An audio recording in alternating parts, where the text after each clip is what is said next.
Cette maman assise devant une grande maison, elle voit une voiture rentrer à l'intérieur, elle la suit. Elle vient et la jeune dame dans la voiture descend et lui dit « Excusez-moi. Qui es-tu? Et que fais-tu ici? » « Je m'appelle Oluchi.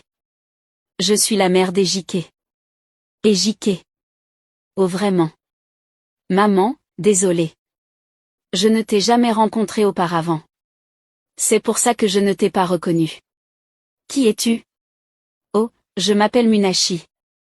Je suis la fiancée d'Ejike. Oh, fiancée? Comme quelqu'un qu'il veut épouser? Oui, madame. Mais il n'en a jamais parlé à personne. Maman, s'il te plaît, ne dis pas ça.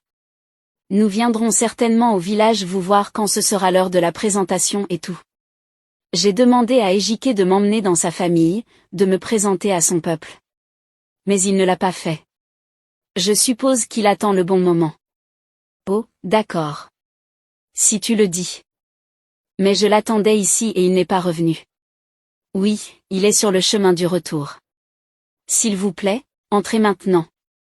D'accord, merci. Maman, attends.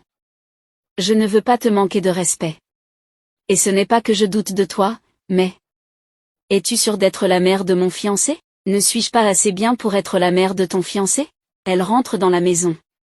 Sa belle-fille lui souhaite la bienvenue. Elle s'arrête et admire la gigantesque maison de son fils. Sa belle-fille l'amène dans la chambre d'amis. Elle dit c'est ici que tu logeras. Alors s'il te plaît, fais comme chez toi, elle dit d'accord.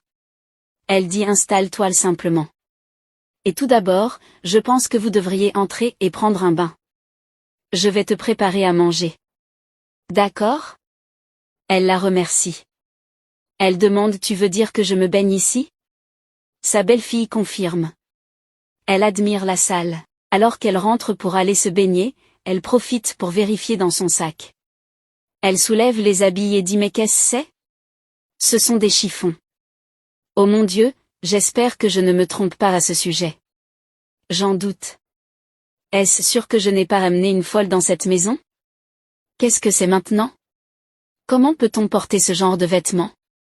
Qu'est-ce que c'est? J'espère que je ne délire pas.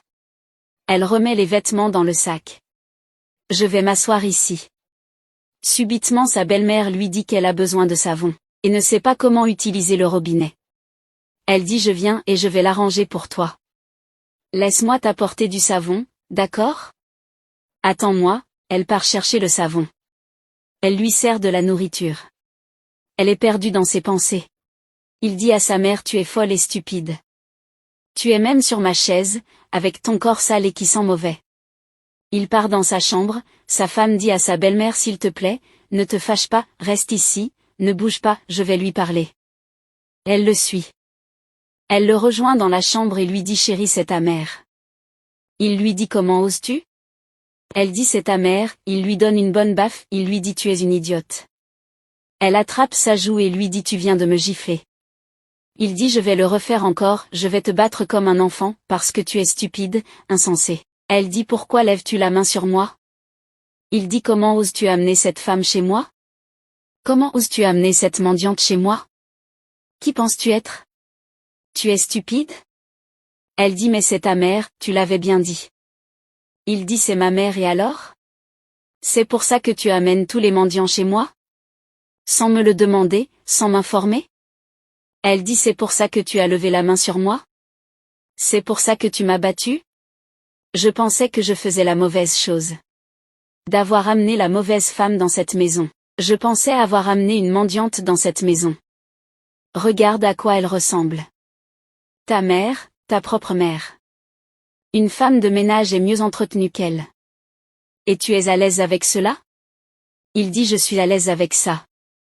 C'est parce que tu m'as rencontré maintenant lorsque j'avais... Il revient au salon tout en colère et s'adresse à sa mère, toi alors tu viens chez moi, tu t'assois sur ma table à manger qui coûte cher, tu sers ta nourriture dans mon assiette et tu manges du riz et du poulet. La nourriture que tu ne m'as jamais donnée quand j'étais enfant. Toute ma vie, je me suis assis par terre pendant que je mangeais. Tu ne m'as jamais rien donné de bon dans ma vie et maintenant tu penses que tu vas simplement venir chez moi et t'asseoir sur ma coûteuse table à manger? Tu mens. Elle lui dit nous t'avions donné ce que nous avions. Il dit c'est parce que vous étiez avare et vous n'étiez pas prêt à le faire, alors j'arrive. Il part dans la cuisine. Sa femme est choquée de sa réaction.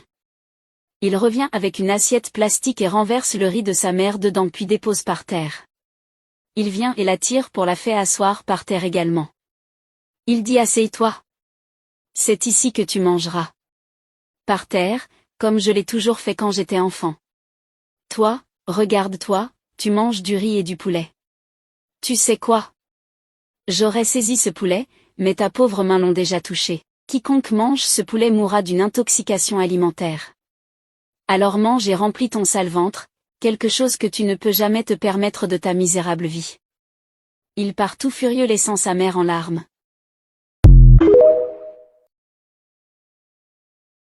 Il dit à sa mère, tu manges du riz et du poulet. Tu sais quoi, j'aurais mangé ce poulet, mais tes mains pauvres l'ont déjà touché. Quiconque mange ce poulet mourra d'une intoxication. Alors mange, remplis ton sale ventre, quelque chose que tu ne pourras jamais te permettre de ta misérable vie. Elle le rejoint dans la chambre et lui demande de quel calibre de fibre es-tu fait? Il dit je suis en acier. Alors tu es venu dans la chambre pour m'insulter. Elle dit j'ai mis de côté le fait que tu m'as giflé aujourd'hui, j'essaie de comprendre pourquoi tu traites ta mère ainsi, comme tu l'as fait. Écoute ce qu'il va encore dire. Il dit qu'est-ce que je suis supposé faire? Suis-je censé l'applaudir ou la tenir dans mes bras et me réjouir qu'elle soit là? Elle veut manger? Est-ce que mes parents m'ont donné ce genre de nourriture? Qu'elle mange par terre, c'est tout. Elle dit c'est quoi le problème avec tes parents? Tu les traites comme s'ils ne t'avaient pas donné la vie? Il lui dit de quelle vie parles-tu? Quelle vie m'ont-ils donné, il dit qu'ils m'avaient donné la vie? Qu'est-ce qu'ils ont fait pour moi? Quand mes camarades allaient à l'école, j'allais à la ferme. Quand mes amis étaient à la maison en train de manger du riz, du ragoût et du poulet, qu'est-ce que je mangeais? Je buvais du gari avec le sucre. Je voulais aller à l'école, mais ils m'ont envoyé apprendre un métier. Là-bas j'étais torturé, je souffrais, je mendiais de la nourriture. Mais qu'ai-je fait? Je me suis levé et je me suis envoyé à l'école seul et aujourd'hui elle vient de nulle part et elle veut vivre là.